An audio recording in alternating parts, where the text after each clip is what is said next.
بسم اللہ الرحمن الرحیم۔ السلام علیکم، میں ہوں محمد عثمان اور آپ دیکھ رہے ہیں پروگرام حرف راز اور مقبول جان کے ساتھ۔ ناظرین، ملک کی سیاست میں آج بھی ایف آئی آر اس کے ارد گرد گھومتی نظر آ رہی ہے۔ ایف آئی آر کس نے درج کرائی، کون ہے وہ شہری، کس کی ایما پہ درج کرائی، حکومت نے اس تمام تر معاملے سے لا تعلقی کا اظہار کیا ہے۔ اور ایف آئی آر کے اندر جو دفعات شامل کی گئی ہیں، کیا وہ ایک آزاد شہری کے اب کا اختیار ہے کہ اس کو ان دفعات کے ذریعے جو ہے وہ درج کرائے؟ کیا جو دفعات ہے اس کے پیچھے حکومت کا دائرہ اختیار کتنا ہے؟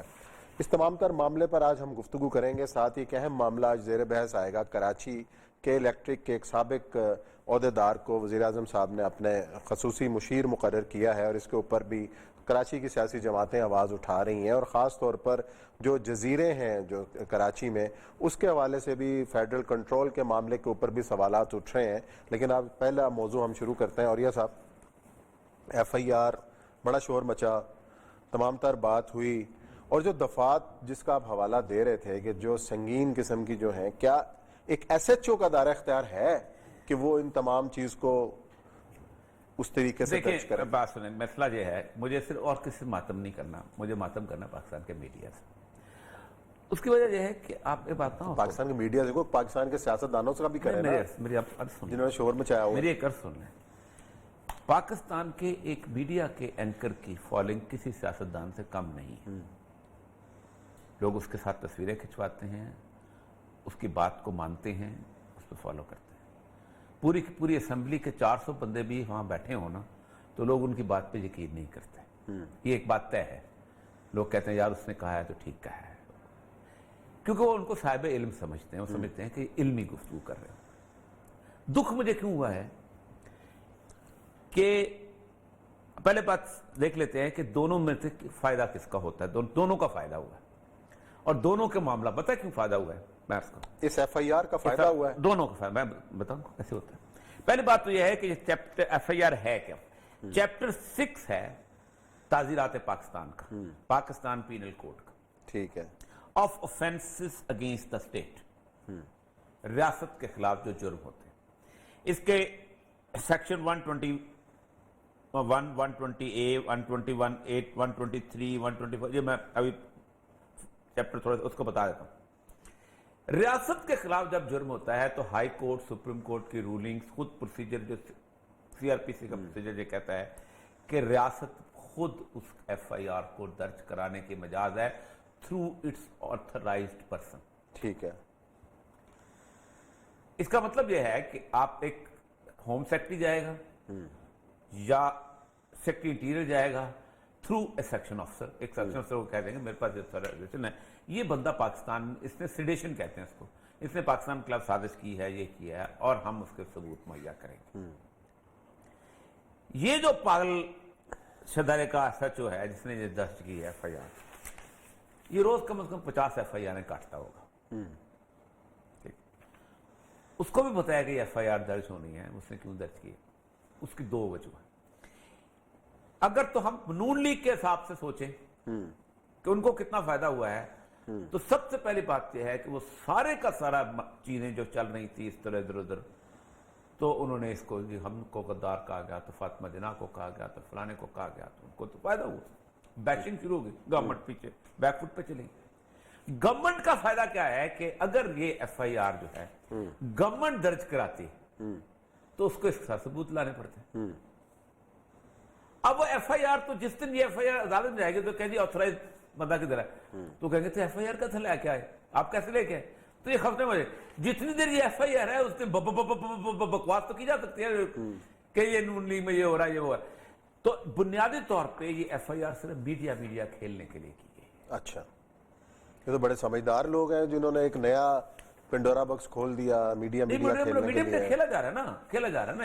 اب ایک عام آدمی کے کندھے پہ بندوق، بلال مجھے یہ سمجھ نہیں آتی کہ یہ بندہ جو ہے بدر رشید، یہ اچانک سی آر پی سی پی پی سی کا حافظ ہو جاتا ہے۔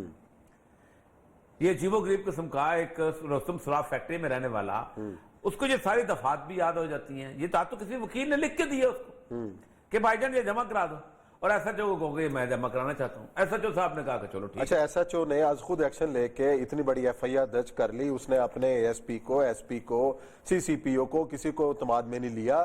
اگر سی سی پی او کو پوچھا گیا تو کیا اس نے کسی وزیر کو, وزیر اعلیٰ کو اعتماد میں نہیں لیا؟ سارے لا علم رہے. اب سن لیں, ایف آئی آر کے بارے میں کوئی انسٹرکشن ہی نہیں ہے. آئی جی بھی ایف آئی آر کی رجسٹریشن نہیں روک سکتا سر, لیکن یہاں پہ کسی شہری کی موٹر سائیکل چوری ہو جائے اور ناک رگڑوا دیتے ہیں, نہیں ہوتی. وہ کہتے ہیں یار گمشدگی کی کرا دیں, اسنیچنگ کی نہ کرائیں, فلانا نہ کرائیں. میں قانون کی بات کر رہا ہوں.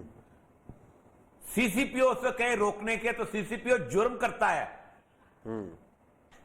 آئی جی اگر کہے کہ تم ایف آئی آر نہ کہو تو آئی جی جرم کرتا ہے, اس کی سزا ہے. چیف سیکرٹری کہے ایف آئی آر مت درج کرو تو سزا. جھوٹی ایف آئی آر بھی درج ہوتی چاہیے, قانون یہ کہتا ہے. اچھا جھوٹی. میں جا کے کہتا ہوں نا, یہ عثمان, محمد عثمان جو ابھی میرے سامنے بیٹھا ہوا, یہ مر چکا ہوا ہے, اور مجھے پتا ہے یہ مر چکا, تو ایف آئی آر درج ہوگی. اچھا. اس کے اوپر پرجری کا آگے جا کے ایف آئی آر کا مطلب یہ ہے کہ کسی آدمی کی کمپلینٹ درج کرنے سے دنیا کی کوئی طاقت نہیں ہو سکتی. بات سے میں اس پرٹیکولر اب آتے ہیں پرٹیکولر ایف آئی آر, اب اس نے درج کر لی. پہلی بات تو یہ ہے, لیکن میرا سوال یہ ہے کہ اپنے ہائی ایپس کو اعتماد میں لے کے کی اس ایس ایچ او کا اپنا دار اختیار. پہلی بات تو یہ ہے, اتنی بڑی ایف آئی آر جس میں نمبر بنانا. اب ہونا ہی چاہیے تھا, عمران خان صاحب کو چاہیے پہلا کام کہ اس ایس ایچ او کو تو سسپینڈ کریں. صرف ایس ایچ او نہیں, جس نے ایف آئی آر درج کی وہی سسپینڈ ہوگا, اور تو کوئی نہیں ہوگا. چلو پہلے تو یہ سسپینڈ ہو. اس کے بعد اب آتے ہیں کہ اس کا آگے جو ہمارا میڈیا, جو جاہل آپ نے بٹھائے ہوئے ہیں صبح سے لے کے شام تک, یہ کوئی کہتا ہے اس نے اس کو کہا ہوگا, کوئی کہتا ہے اس نے اس کو کہا ہوگا, کوئی کہتا ہے یہ ہو گیا, کوئی کہتا 1970 سال کی جاہل ہیں وہ تو انہی کو سامنے لا رہے ہیں نا. کل ایک وزیر کہہ رہا ہے کہ جناب وزیر اعظم صاحب کو بتایا کہ انہوں نے کہا اچھا یہ کسی نے کاروائی ڈال دی. نہیں, ایف آئی آر تو پاکستان میں کم از کم 5 سے 7 ہزار ایف آئی آر روز ہوتی ہے. وہ وزیر اعظم کو پتا ہوگا. کیسز پڑھنے کا پاکستان میں مجھے آج تک سمجھ نہیں آئی کہ یہ عجیب و غریب ملک ہے کہ جس میں غداری کو ہم ایک تحفہ اپنے پر لیتے ہیں. اگر ہم غدار ہیں تو کیوں؟ تم شیخ الرحمان کے بھائی ہو؟ نہیں, بات یہ نہیں, پاکستان میں غدار آئین کی بات کرنا, اگر غداری تو ہم ہیں. وہ آئین کی بات کرتا, کس کی بات کرتا تھا؟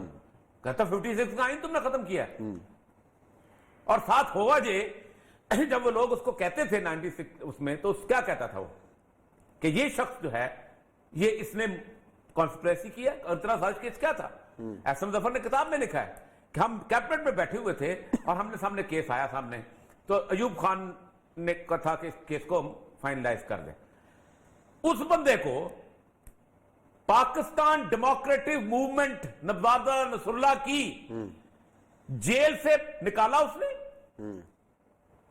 پھر اگرتلہ سازش کیس ختم کروایا اس نے, پوری موومنٹ نے اپوزیشن کی, پھر اس کو الیکشن لڑوایا, پھر وہ جیتا, پھر انڈیا نے بنگلہ دیش بنایا, اور پھر بنگلہ دیش بننے کے بعد وہاں پہنچا اور اس نے کہا کہ میں 1962 سے یہ کام کر رہا تھا. پھر اس نے کیا کہا کہ اندرا گاندھی نے مجھے سپورٹ کیا. پھر اندرا گاندھی نے سٹیٹمنٹ دیا کہ ہم نے نظریہ پاکستان خلیج بنگال میں دفن کر دیا. پھر نریندر مودی نے وہاں کھڑے ہو کے کہا کہ جب تم فوج کے خلاف لڑ رہے تھے ڈھاکہ میں کھڑے ہو کے کہا. کون اس کو لے کے آیا؟ Pakistan democratic movement led by Nawabzada Nasrullah. چلے وہ تو غدار صاحب. اب آگئے فاطمہ جناح کے بارے میں, فاطمہ جناح کا فکر سنیں ایوب خان کا. فاطمہ جناح کے بارے میں ایوب خان نے کہا کہ جن لوگوں نے تمہارے بھائی کو گالیاں دی, غفار خان, ولی خان, تم ان کے ساتھ بیٹھی ہوئی ہو, یہ کیا مسئلہ ہے؟ اتنا فکر ہے, اس کے علاوہ کوئی فکر نہیں. کیا غفار خان, بالکل اتنا فکر ہے, مجھے کوئی تاریخ میں نکال دیتا ہے. کیا غفار خان نے قائدان کو گالی نہیں دی؟ کیا وہ سارے کے سارے مسلم لیگ کو گالی نہیں دیتے تھے؟ کیا وہ پاکستان کے خلاف کانگریس کے ساتھ کھڑے ہو کے پاکستان کے ساتھ ووٹ نہیں دیا تھا انہوں نے؟ کیا یہ فکر تاریخ کی حقیقت نہیں ہے کہ یہ لوگ تھے؟ کیا یہ فکر تاریخ کی حقیقت نہیں ہے کہ جمعہ خان صوفی وہاں جا کے کہتا ہے کہ یہ سارے کے سارے لوگ جو تھے یہ ملتے تھے, انڈین ایمبیسڈر سے پیسے لیتے تھے؟ یہ کیا یہ تاریخ کی حقیقت نہیں ہے کہ اس نے کہا تھا کہ میں پاکستان میں دفن ہونا پسند نہیں کرتا ہوں, مجھے جلال آباد میں دفن کیا جائے؟ تو ایک فکرہ اس کا کیا غلط تھا. اب آئے ملاتے ہیں اس کے ساتھ تیسری چیز جو امپورٹنٹ ترین چیز ہے, اپنا اس کو کیس جو ہے اپنا یہی والا حبیب جالب والا. کسی فوجی ڈکٹیٹر نے غدار کہا اس کو,